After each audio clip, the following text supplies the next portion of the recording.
And welcome back to my channel. Thank you so much for joining me here today. It feels like it's been a while since I've actually sat down to film a video. Things have been kind of busy over the last few weeks with work, just family stuff, enjoying the beautiful weather outside, a mix of good and, somewhat stressful things, but that's just life. I do want to let you know that over the summertime, and this typically happens to me pretty much every summer, my filming schedule starts to decrease. And I know that typically I do once a week, which isn't a whole lot in the grand scheme of things, but it does take a pretty good amount of time to get ready for videos, film them, edit them, do the description box with all the product descriptions and all of that. So it is a pretty big chunk of time. And over the summer, I just tend to want to be, like I said, be outdoors more, be with my family. My older son is going off to college, so I want to make the most of this summertime with him before he goes off to school. So pretty much to say that I don't think I'm going to be able to get out a video every week. My content might drop off for a little bit over the summertime, and who knows, maybe I will be able to get out a video once a week, more frequently than I think I can, but I just wanted to put that out there. Also, in the fall, we are embarking on a second floor remodel. We're finally going to update the rooms upstairs. So we're also in the works of, getting that all organized and designing and planning and all that kind of stuff right now. So that's another thing that's on the table. But enough about that. Let's go ahead and dive into today's topic, which is my Sephora haul. These are the products that I purchased in the most recent VIB Rouge sale. They have one in the fall and then they have one in the spring now.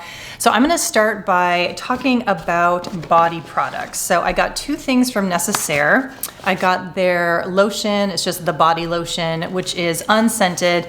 And then I got the body wash in, what did I get? Sandalwood. Yeah, I decided to get sandalwood. This is my first experience with the body lotion and I am pretty impressed so far. I think I still enjoy the CV Skin Labs lotion better, but this one is actually really nice. I would call this a really thick moisturizing lotion. It is not super heavy like a cream. I definitely agree with the fact that they're calling this a lotion. It is unscented, like I mentioned, which I personally really appreciate because I do really like to mix my lotions with various body oils. So then that way my lotion isn't competing with the scent of the body oil. So I really like that. On the skin, it absorbs really quickly. So that's also another plus, especially when you want to run out the door and you don't want your clothes to feel like they're sticking to your skin or, the moisturizer that you have on your skin. I also really like this cap. It's very weighty and substantial so that when you set it down on a surface, it doesn't topple over. So that way all the lotion goes to where the opening of the lotion is. So it's really easy to, or I'm assuming it's going to be really easy to get out the very last of this product. Which brings me to actually the Necessaire body wash. That is a factor that I really, really enjoy in this particular product as well. The bottle itself is actually really squeezy, so it's kind of soft. So you're able to, when you dispense it, and I haven't opened this up yet, but when you dispense it, then you can squeeze it really well. Sometimes I find that either like lotions, body washes, shampoos, whatever, if they're in really hard plastic, it makes it a little bit more difficult to get the product out. So this is super user-friendly. I'm pretty sure they must have thought through all of these details, as well as the one I was talking about before. This one too has this cap that's very substantial and weighty. So when you set it on your, your bathroom shelf or, on like a shower shelf, it doesn't topple over. And then that way you are able to maximize your usage of the product. So for instance, I actually have finished two of these already. I've had the eucalyptus and then also the sandalwood, and I was able to remove all of the product without much effort at all because of the design of this product, which I just think is really amazing. So that is a huge plus for this product.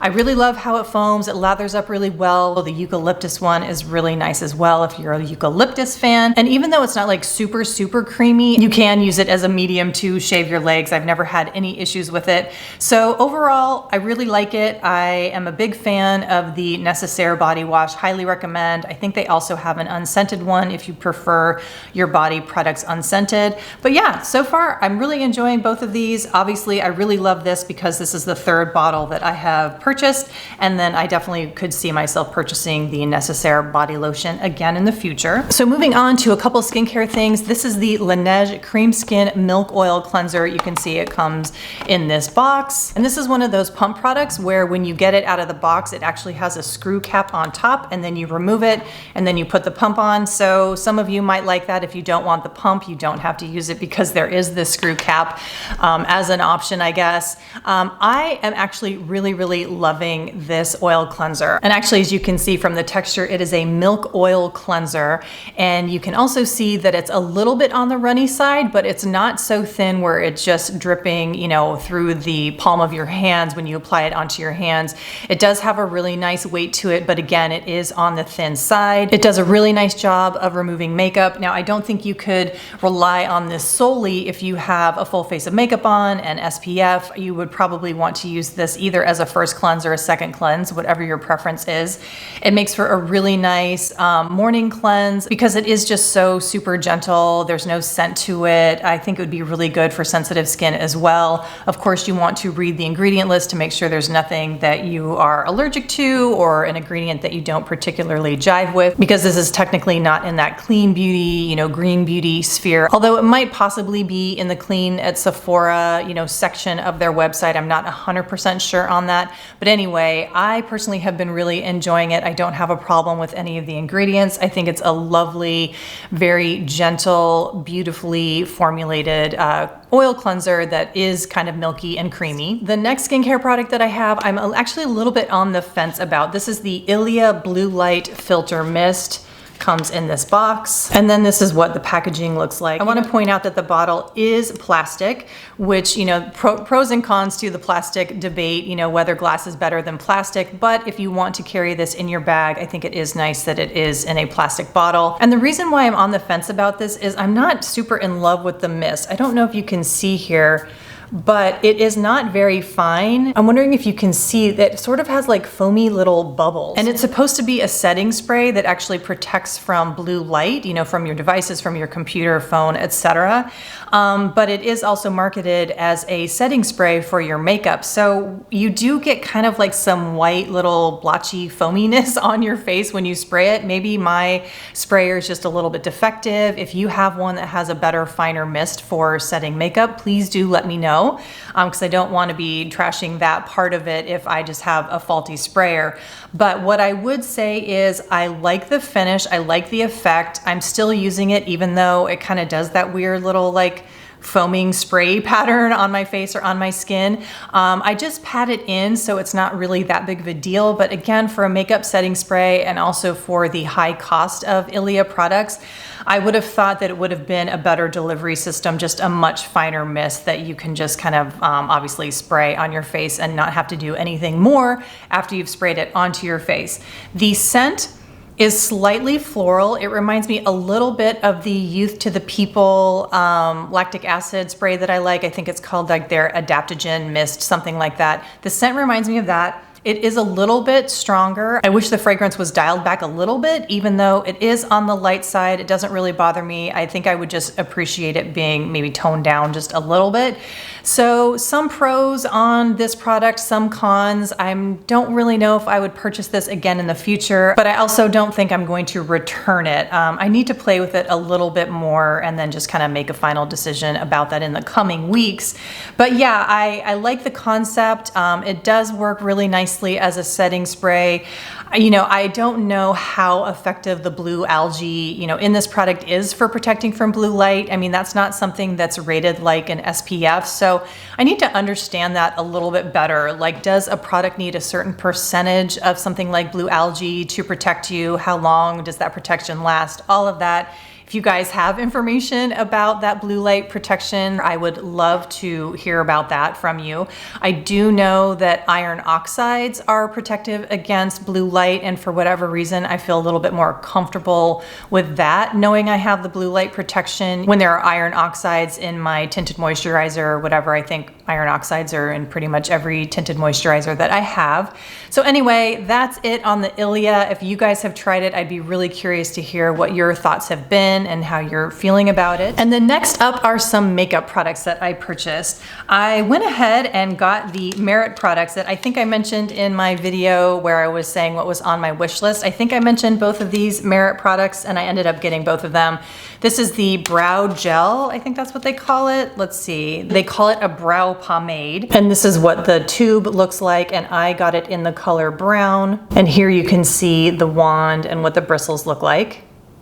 Now, what I always like to do when I'm first applying a brow product is I usually scrape off a little bit, because I just don't want my brows to get too thick and too dark because I already have quite thick brows. I do have it in my brows today. I'm not gonna add any more because I'm not gonna do it well because I don't have a mirror here and I don't really wanna use the viewfinder to apply more, but I am really liking it. I don't know if I'm like super sold just in general on myself using brow products. Like I've mentioned many times here on my channel, I typically just use a little brow brush and that's all I do on a daily basis. If I'm filming or if I'm going out, sometimes I like to, you know, do something a little extra special. I will throw in a brow pomade, cream, whatever, along these lines that is very natural looking. I also have the M Cosmetics, I think that is called their brow cream. So I don't know if I prefer the Merit one over the M Cosmetics one. I'm just not that big of a connoisseur of brow products, to be honest. But I do like both of them. I am enjoying the Merit. I am going to keep it. I don't see myself returning this one because I do think I will go ahead and use this one up. But on a daily basis, like I said, I typically just brush my brows and go. So I'm not really the best person to talk to about brow products because, like I said, I'm just not an expert in that field. And then the other Merit product I got is the Shade Stick. This is their tinted lip oil and I got it in Pink Beat. This is what it looks like. And then you see the doe foot applicator, and I'll just swatch it a little bit so you can see the color. You can see that it's very sheer. I thought that this pink was going to be a little bit more on the cool side. On me, this definitely turns very warm, which isn't necessarily a bad thing, but it's kind of similar to Marrakesh. I purchased Marrakesh, that's kind of along that like brick orangey color. They're not super different. Again, I thought this was going to be more of like a soft bubblegum type pink. It's still very pretty, and why I got it, even though it's a lip oil, is I loved the Marrakesh, using this Marrakesh oil, lip oil on my cheeks actually. I love how it blends, kind of gives a sheer glossy look, you know, not unlike actually the blushes that Merit makes, but this just kind of gives like almost a glossy, you know, sort of like a highlighter type of effect. Of course, you can use it on your lips, which is what it was made for. And I do really like it as a lip oil, but I typically wear it on top of something. So I'll put it on top of a lipstick or a lip pencil. Like today I have the Lisa Eldridge Beauty, I think I have Muse, the Muse lip liner on, and then I put this on top. When I use it by itself, I don't really feel like I get that much of a color payoff. And if I'm going to reach for a lip product that I want to, you know, hydrate, moisturize my lips, but not have a lot of pigment, I'm more likely to reach for a tinted lip balm or a very sheer lipstick rather than a lip oil. So just for my personal preference, I like using this over something. And then as I've mentioned, I really love using it as a cheek product. And they are different enough in that I don't think I'm going to return the Pink Beat, since I already have Marrakesh. I think they are different enough, but having said that, I am slightly disappointed that this isn't more of a cool toned pink, but I do still really like it, and I do recommend checking them out if you haven't already. And then last but not least is probably my favorite thing that I purchased out of this whole entire haul. This is the Westman Atelier Beauty Butter Bronzer. This is the beautiful compact that it comes in, and I got Coupe de Soleil. I'm not sure if I'm saying that correctly. And this is what it looks like in the pan. Just a really beautiful kind of neutrally bronze. It's not too warm, it's not ashy, you know, doesn't have like a gray cast to it when you put it on your skin. And I like to use this double-ended brush. This is from Hourglass, I've had this for forever, but I'll just tap it here and then, you know, I'll put it above my eyes with this more tapered side of this brush, and then with the more dense one, I just pat that in. I used it today sort of like a blush, so this is how I applied it. And then obviously like more like a bronzer, you know, on your forehead, under your chin, and it's just so easy to use. There's no shimmer in it, and I know I mentioned in a previous video that I was confused about what was the bronzer versus the super loaded highlights, because I do have a couple of those that are kind of along the bronzy lines, but this one is not shimmery at all. This is their bronzer. I did not have their bronzer before. That's why I was very enticed to get it during the Sephora sale, and I am just so in love. For my skin tone, light to medium olive skin, this is just perfect. I love how it looks on the face. I mean, I've got a couple things going on here. You know, it's also combined with the pink beet, which definitely leans warm. So I don't know how this is reading on camera, but for me personally, just looking at it in daily life, I don't find that it gets too warm. As I mentioned, there's not a lot of orange in it, and it also does not get ashy for me on my skin. Now, I know they do have a darker color for darker skin tones. If your skin is more melanated, then you will definitely want to check that one out. So that pretty much does it. Huge rave for the Westman Atelier bronzer. That is definitely my favorite. And then, as I mentioned, I'm just really loving the Necessaire body products, and I look forward to maybe trying some of their other products that they do have in their range. And then also huge rave for the Laneige Cream Skin Milk Oil Cleanser. Really like this a lot. So that does it. Let me know what you guys have tried, if you've tried anything that I mentioned here, what you got from the Sephora sale, what your hits and misses were. And thank you guys so much for watching. I appreciate you hanging in there with me, as my filming schedule might not be as regular as it has been, or as I should say, as I have been striving for it to be. But that's just how it goes. We go through our ebbs and flows. But yeah, I will still be making videos throughout the summer. It just might not be as frequent. So as I said, thank you guys so much for watching. Thank you for your support, and I will see you in the next video. Bye.